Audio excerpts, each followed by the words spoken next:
Assalamualaikum warahmatullahi wabarakatuh. Waalaikumsalam warahmatullahi wabarakatuh. Selamat pagi Bu, terima kasih sudah meluangkan waktu untuk wawancara ini. Baik kita mulai aja langsung kali ya dengan pertanyaan yang pertama. Jadi pertanyaan pertama tuh apa yang memotivasi Pian mengikuti sertifikasi guru? Mungkin meningkatkan kualitas ngajar mungkin? Kualitasnya terutama untuk ngajar, kesejahteraan juga, karena kan kalau sertifikasi ini kan memacu kepada guru untuk menjadi pengajar yang profesional.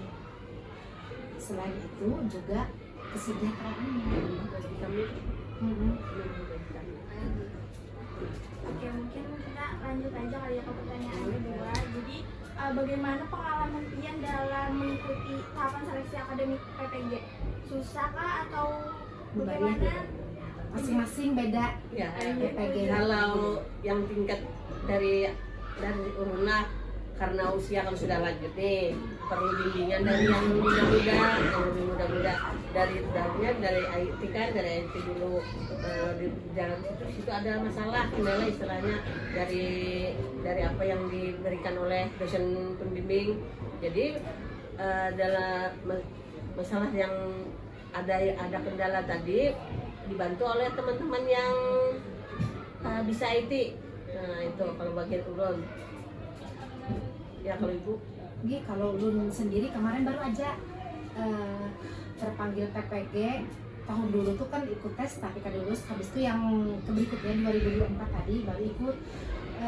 Artinya untuk PPG kemarin itu dipermudah untuk para Nadiem Makarim, artinya semua guru harus bersertifikasi. Jadi cara-cara PPG ini itu lebih dipermudah lagi.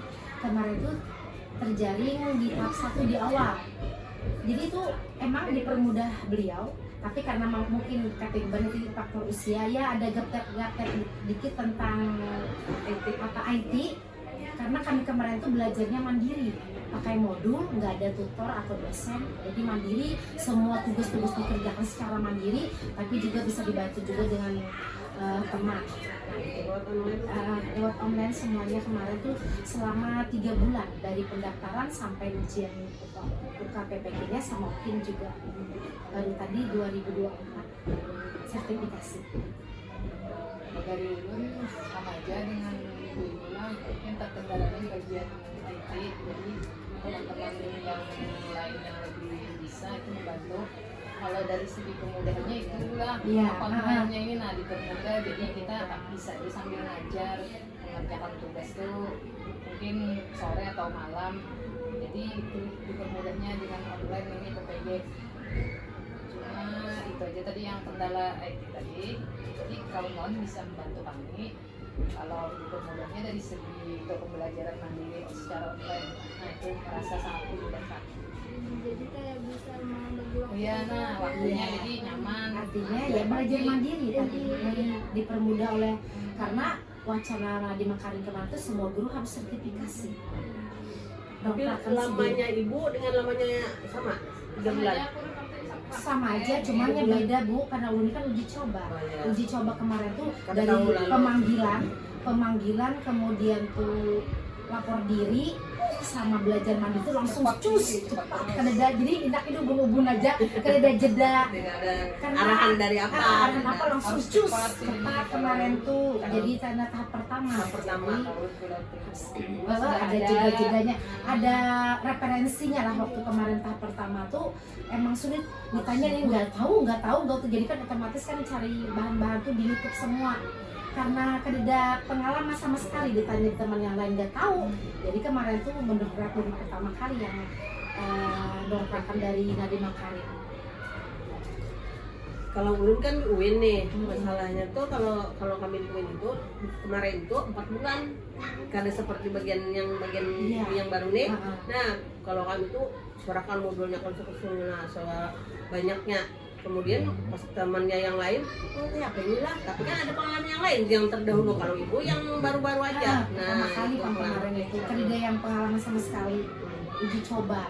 Berarti tergantung instansinya juga kan berapa lausnya tuh. itu pun berbeda lah Bu Rama, kada aja di Banjarmasin kan Kami apanya? tuh kemarin tuh kan karena online, jadi kan universitasnya beda-beda, ada di Unmul, ada di Jakarta, ada di Jawa, macam terbagi daerahnya. Satu sekolah belum tentu sama fakultasnya. Iya. Oke, baik, kita lanjut ke pertanyaan Iya. kedua. Apa tantangan terbesar selama mengikuti proses PPG dan jabatan, gimana sih mengatasinya? Mengatasinya atau tantangan terbesar? Tantangan terbesarnya juga. Oh, tantangan terbesar ya karena kita tuh kan ya tadi yang pertama tadi kan ulun rumah jauh ngajarnya di rumah ulun di Son Adam, otomatis kan posisi antara rumah dengan sekolah kemarin itu pas dipanggil PPG ya dikuat-kuatkan, padahal ya masa undur maju, tapi karena ini ya kita semangat, ujung-ujungnya ya itu tadi tuh demi kesejahteraan, jadi usaha semangat. Tantangannya Memang coba diwajibkan ya, juga kan sudah. tantangannya kan keluarga, sekolah juga kemarin tuh kan sekolah ya ada yang isinya ada juga kita, tapi kan kita harus hadir ke sekolah walaupun di apa sambil dibantu, kemudian di rumah. Jadi kemarin tuh ya yang namanya kita tuh belajar secara mandiri, otomatis kan tidak ada pertanyaan ke siapapun. Kan kalau dosen kan boleh kita tanya kalau kita ada ngerti.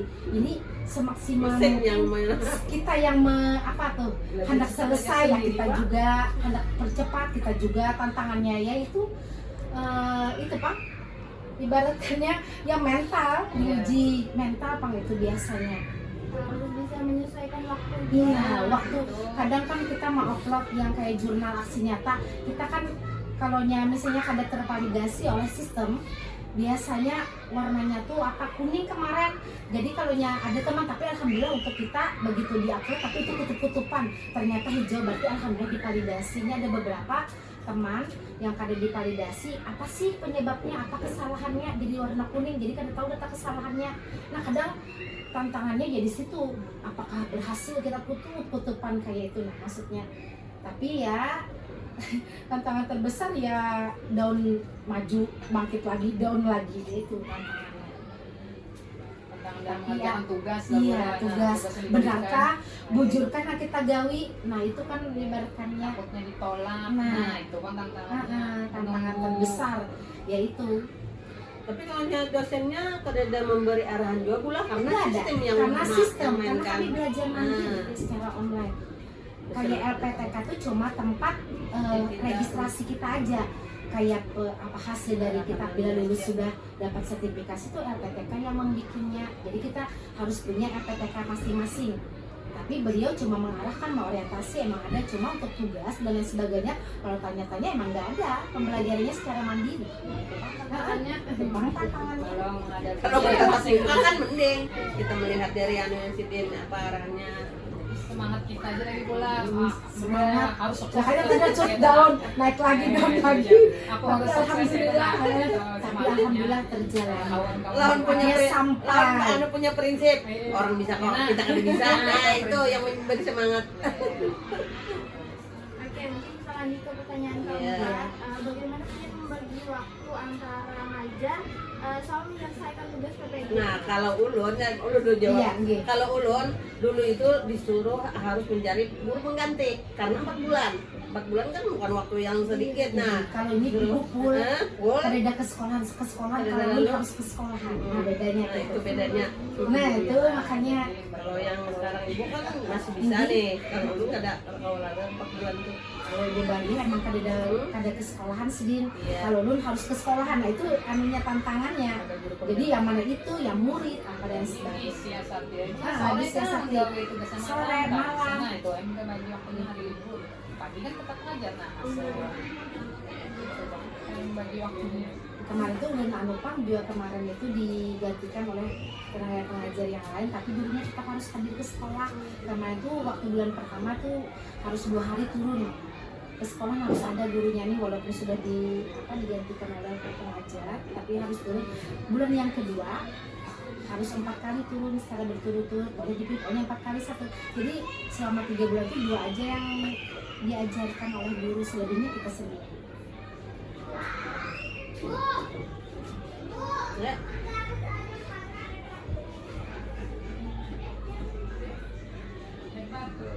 Selanjutnya itu bagaimana ia menyesuaikan pembelajaran untuk siswa dengan latar belakang berbeda misalnya ada yang cepat paham, ada yang lambat, atau beda kondisi keluarga?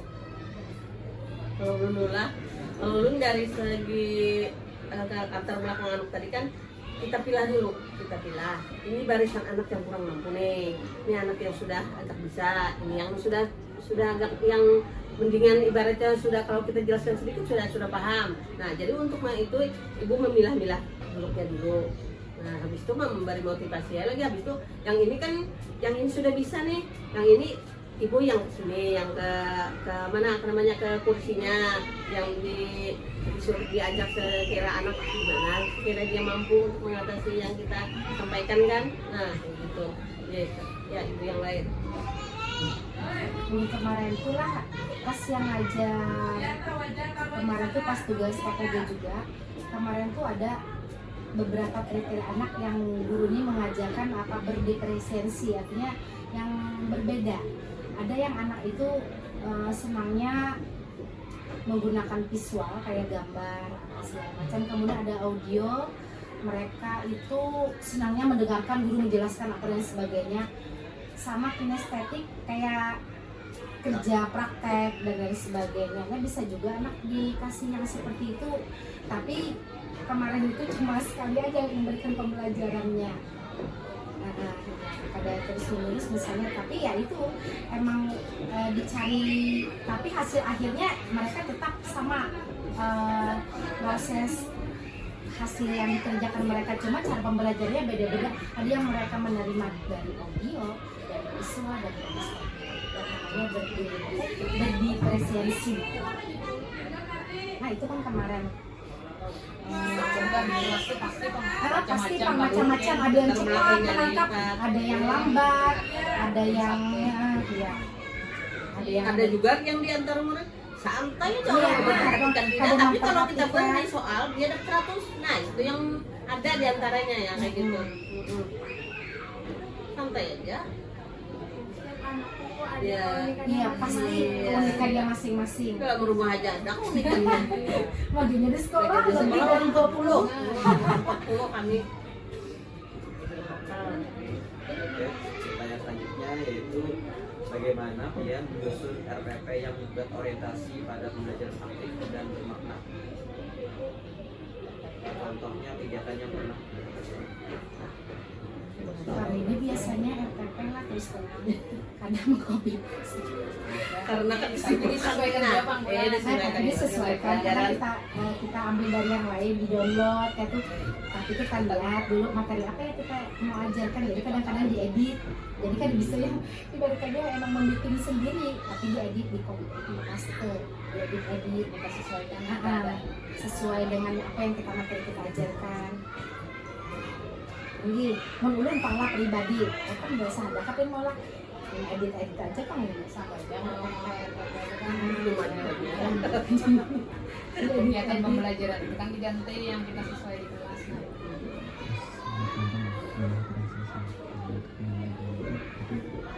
ya. Pertanyaan selanjutnya, menjelaskan pengalaman Pian dalam menerapkan penilaian autentik, kayak proyek, tugas kelompok, atau yang langsung melihat kemampuan nyata murid. Biasanya kalau otentik lah berupa itu hasil proyek kan modelnya senang ini rata-rata kalau kita tuh pembelajaran menggunakan materi atau media biasanya anak-anak tuh senang tapi kadang gurunya ya itu Pak kecuali ada perlu dia baru boleh materi emang senang kalau anak lebih aktif kalau membuat kayak kemarin tuh membuat ini model paru-paru sederhana. Nah jadi anak-anak disuruh kemudian membuat paru-paru sederhana dengan cara botol bekas, kemudian paru-parunya diibaratkan itu balon dua buah, kemudian trakeanya diibaratkan apa nih isapan. Nah jadi kemarin membuat model paru-paru sederhana, anak-anak disuruh dengan pembelajaran pernapasan, mereka antusias, senang, bisa memahami oh berarti manusia bernapasnya seperti itu ya.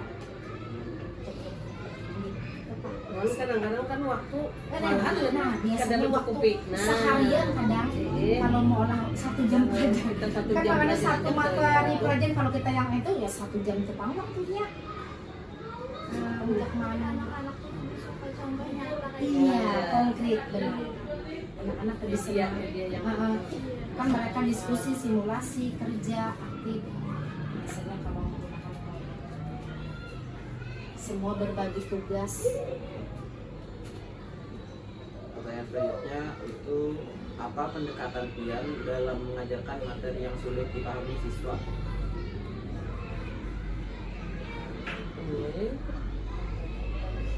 Pendekatan ya apa tadi?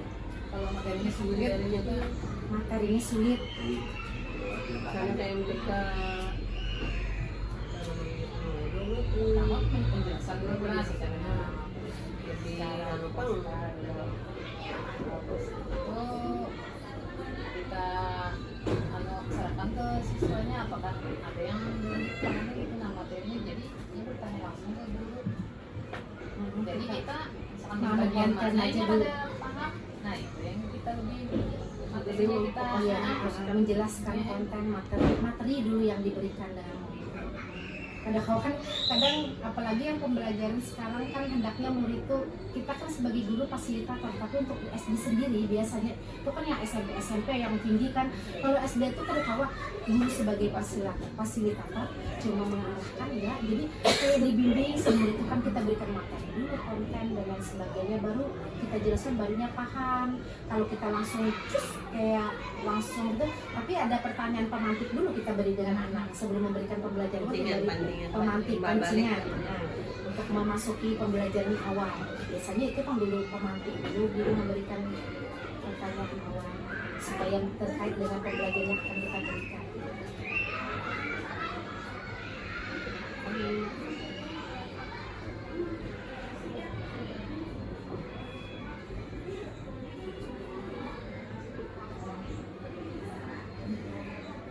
Pertanyaan selanjutnya itu bagaimana Pian mengikuti perkembangan kurikulum atau perubahan kebijakan pendidikan?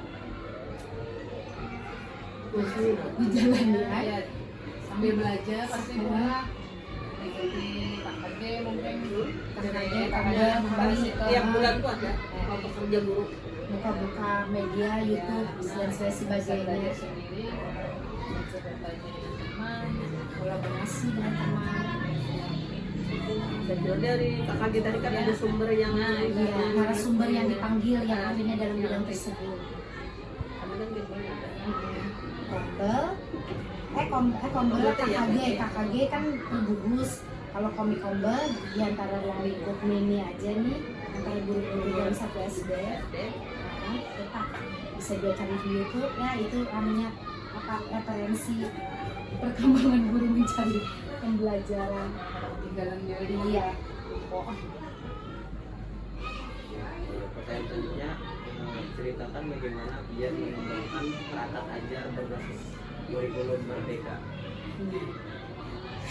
Ya biasa, ini ajar ini Pak kurikulum merdeka baru kan kelas 5 karena hanya tahun yang ini semester 2024-2025 baru ini ngajar kurikulum merdeka. Jadi ya sambil belajar ini baru ini kan yang apa semester yang kedua gitu aja kan. tapi kalau dua kurikulum yang dulu kalau dari segi materi lebih baik yang dulu. Kenapa? Karena penjelasannya terinci. Kalau yang sekarang ambil sini bukunya kayaknya kalau dilihat dari buku deh Iya, dari buku kayaknya yang penjelasannya tuh kurang banyak ya ibaratnya. Kalau anak sekadar yang ibaratnya pas-pasan aja kurang memahami, gurunya pun misalnya tapi benar Harus mendalami iya kan pendalaman ini materinya tuh cuma dari awal kayak lawan kemarin tuh kan biasa ngajar kurikulum dulu. Sekarang kan kurikulum merdeka materinya itu kayak materinya kayak belajar cacah kan, padahal di kelas 5 nggak pernah belajar cacah karena bilangan cacah itu kan di kelas 3, di kelas 4. Sekarang pas kurikulum merdeka karena menggunakan RS jadi bingung juga karena materinya yang mana yang diajarkan kurikulum merdeka. rasa pribadi karena dia sukanya yang kurikulum dulu. Maksudnya ada yang proyek gitu ya, Bu? Nah, harus ada P5 P5 itu nah. Indi. P5 itu kalau bagi anak yang kalau di swasta nih lah harus ada ini kan ada apa kalau kita negeri ini bermasalah, masalahnya anak harus menyediakan ini, kita harus ini meminta lebih banyak lah dari dana untuk murid, dana yang banyak. Kalau swasta ya nggak apa-apa karena biayanya kan sudah ibaratnya diakui aja, oh kalau aku di swasta karena aku mampu aja. Nah kalau di negeri kan kita jadi sorotan orang kalau banyak permintaannya itu. Jadi dari sekolah yang menyediakan untuk P5 itu sekolah semua. Cuma palingan anaknya disuruh bikin ini. Jadi kita yang mengarahkan, cuma membikinnya kita kemarin tuh biasa apa? Makanan sehat, kami makanan sehat. Jadi anak tuh dibawa ke sekolah mau bikin jus kemarin tuh. Habis itu makanan sehat, membawa makanan sehat ini untuk makan siang. Itu kemarin tuh untuk P5 di kurikulum Merdeka. Oke, kita lanjut ke pertanyaan berikutnya. Bagaimana cara Pian menjalin hubungan baik dengan orang tua? Siswa atau kayak suka ngajak ngobrol gitu, atau mungkin ada di WA-nya? Ya siapa? Ada dalam membenar orang tua. Itu pastilah kalau dulu kan Karena ada kami di beri bawah informasi tentang sekolah. Jadi sebenarnya apa? Welcome aja. Kalau ada orang tua yang sehat, bebas saja. Jangan di atas jam 10 malam mungkin paham ya orang tua. Kami guru juga sempat gitu. Karena kan sesuai dengan kemajuan zaman ada aja WA yang di grup itu kan sudah ada nih untuk orang tuanya. Iya. Kemudian dari kelas itu ada ketua anunya lah, Ketua paguyubannya ada. Nah jadi setiap kendala itu ada aja kok yang datang, misalnya ini bu ini masalah di kelas kayak ini. Nah kami kada misalnya hendak bahas kumpulan apa, kami kada tahu karena itu sudah ada kelompok anunya tadi paguyubannya. Tentang anak tuh kadang orang tuanya kita ngomong anaknya bermasalah ini kadang baru itu biasa apa, jadi kita secara tatap muka dengan orang tuanya membicarakan. Kalau bisa lihat HP ya Lebih nyaman di tatap muka. kalau yang biasanya bermasalah misalnya sudah di luar konteks. ya masih bisa lewat HP kalau Oke, mungkin kita lanjut ke pertanyaan berikutnya. Bagaimana Pian menjaga integritas sebagai guru di tengah tekanan pekerjaan? Ada prinsip yang selalu dipegang? Tetap memberikan pelayanan yang terbaik bagi anak didik kita. Kemudian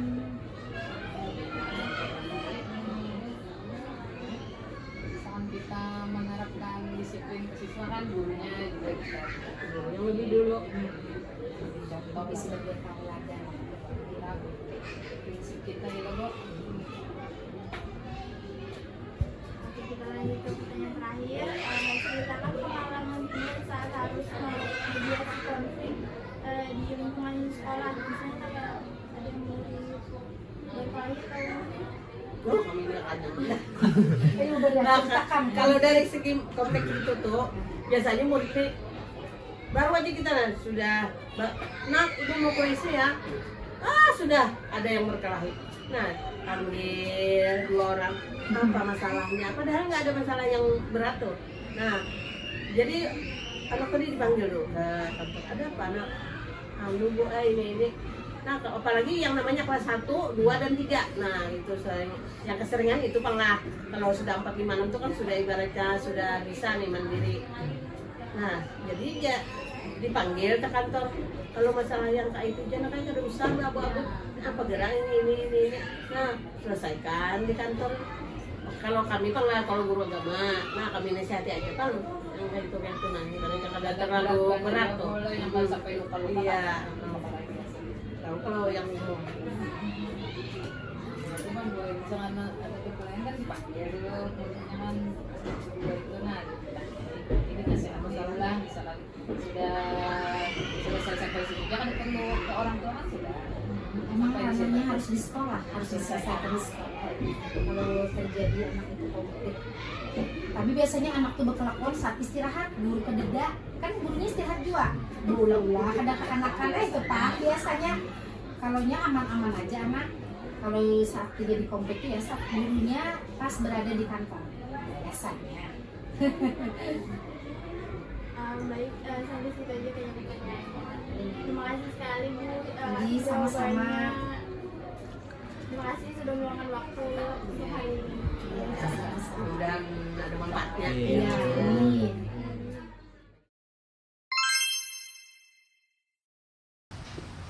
Ya, Assalamualaikum warahmatullahi wabarakatuh.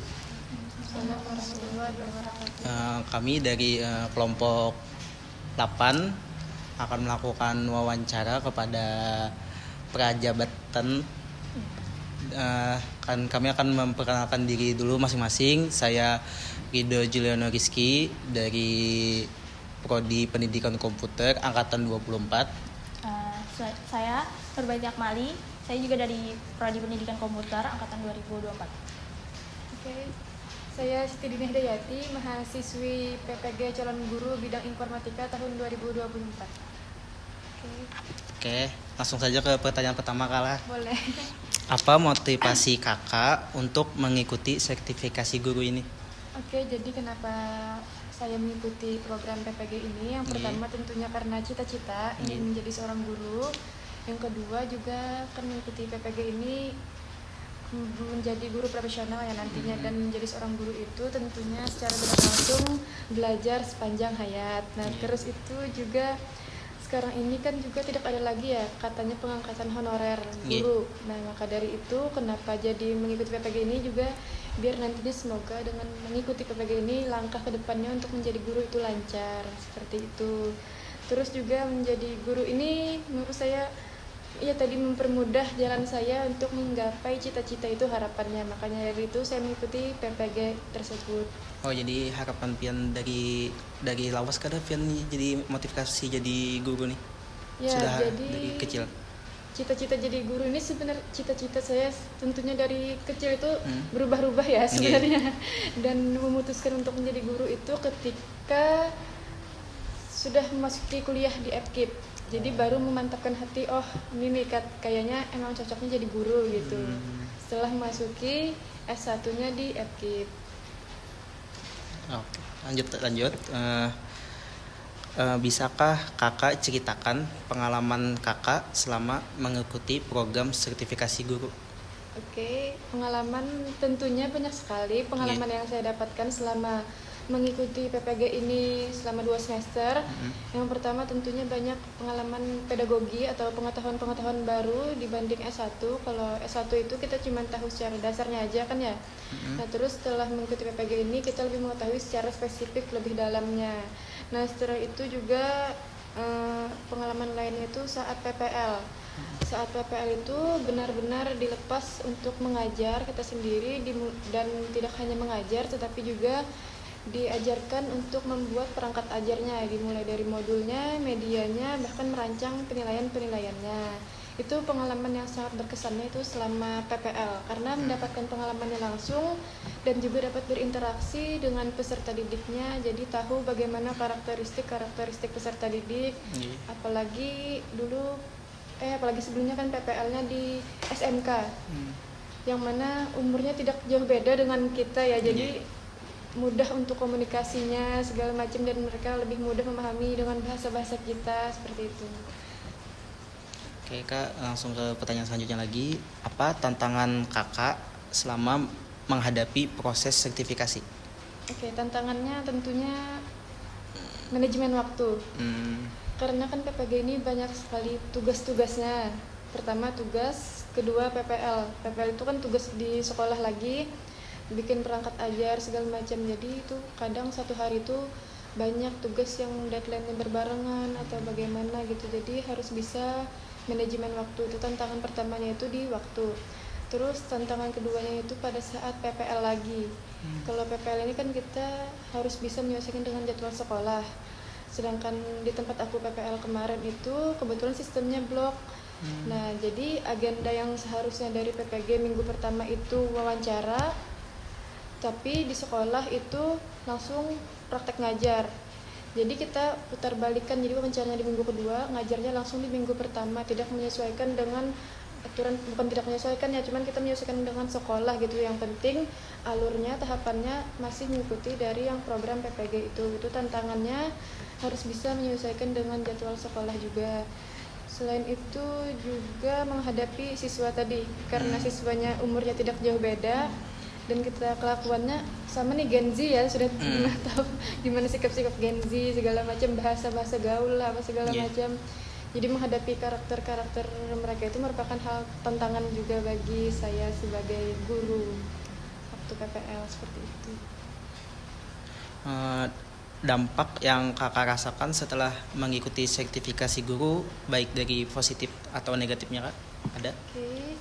Dampak positifnya banyak sekali tentunya. Dampak positifnya yang pertama itu mendapatkan pengetahuan baru tadi. Terus juga dengan mengikuti PPG ini jadi lebih tahu cara mengajar yang terstruktur itu bagaimana sih gitu. Yang mana pertama itu kita harus memantik peserta didik dulu biar belajarnya aktif gitu, untuk mengetahui mereka paham atau tidaknya. Lalu baru kita materi, baru kita ada praktek lagi atau kuis gitu. Nah, baru refleksi gitu. Jadi mengajarkan bagaimana cara mengajar terstruktur serta perangkat ajar yang lengkap gitu. Nah, selain itu juga dampak positifnya itu mengajarkan berpikir kritis. Karena saya itu bukan berlatar belakang dari Pilkom sebenarnya.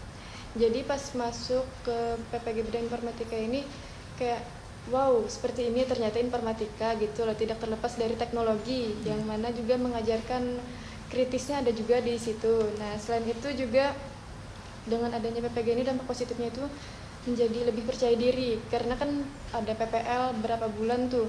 Jadi lebih percaya diri bagaimana cara mengajar di depan siswa atau menghadapi siswa. Untuk dampak negatifnya itu sepertinya cuman satu, ketika PPL yang tiba-tiba guru minta masuk, guru minta kita mengajar di kelas tersebut secara dadakan, tidak ada briefing atau tidak ada dikasih materi, tiba-tiba kamu masuk di sini ya, minta tolong setelah ini. Nah, itu kan materinya kita belum tahu apa segala macam. Jadi itu harus benar-benar improve pas masuk di kelasnya. Tapi itu bukan dampak negatif juga sih, cuman sedikit keluhan aja lah ya selama mengikuti PPG itu tadi. Tapi banyak dampak positifnya. Negatifnya sedikit. Iya. Oke kak, bagaimana cara kakak mengembangkan diri sebagai guru setelah mengikuti sertifikasi ini? Oke. Bagaimana mengembangkan diri? Yang pasti dengan mengikuti terus perkembangan pendidikan. Apalagi sekarang ini kan banyak pemanfaatan AI atau zamannya digital teknologi ya. Jadi kita sebagai calon guru harus terus mengembangkan potensi diri di bidang teknologi tersebut dan melek akan pendidikan. Contohnya pemanfaatan AI tadi, dan sebagai guru AI itu sangat berpengaruh besar. Contohnya waktu saya PPL aja, AI itu contohnya penggunaan kuisis itu kan termasuk pemanfaatan AI juga, karena bisa menghasilkan nilai secara langsung atau real time. Jadi harus mengikuti perkembangan pendidikan. Nah, selain itu juga caranya itu diskusi dengan rekan sejawat. Jadi kan punya rekan sejawat atau sesama PPG itu diskusi bagaimana sih kita ini menghadapi pendidikan sekarang ini, atau menghadapi siswa-siswa yang karakternya seperti ini.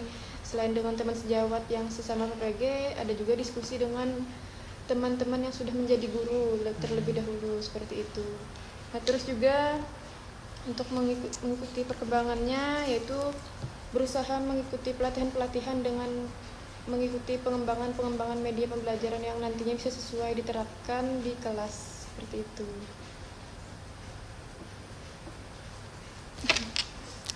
Oke, jadi kita lanjut ke pertanyaan berikutnya aja Kak. Setelah sertifikasi, adakah pelatihan lanjutan yang kakak ikuti?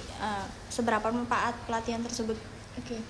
Berhubung belum selesai ini PPG-nya, jadi belum ada pelatihan yang diikuti. Namun yang pernah dilakukan ialah diskusi dengan teman sejawat tadi, diskusi sharing-sharing bersama teman-teman PPG bidang lainnya juga terkait bagaimana nih bagaimana untuk kelanjutannya. Terus juga selain itu berdiskusi dengan rekan-rekan yang sudah menjadi guru terlebih dahulu itu tadi. Nah, terus itu tentunya sangat bermanfaat karena sebagai calon guru nantinya akan menjadi contoh bagi siswanya ya, jadi sangat sering sharing-sharing dengan teman-teman yang sudah jadi guru bagaimana mereka bisa menjadi seorang guru yang baik seperti itu. Oke, kita lanjut ke pertanyaan berikutnya Kala. Menurut Kakak, apakah program sertifikasi guru itu sudah sesuai dengan kebutuhan guru di lapangan? Sebagian menurut saya sebagiannya sudah cukup sesuai, dimana kan dengan ada PPG ini membantu sebagai calon guru yang terus inovatif, berkreasi dalam penggunaan atau cara mengajar ataupun media-medianya, jadi sudah cukup sesuai dengan kebutuhan di lapangan.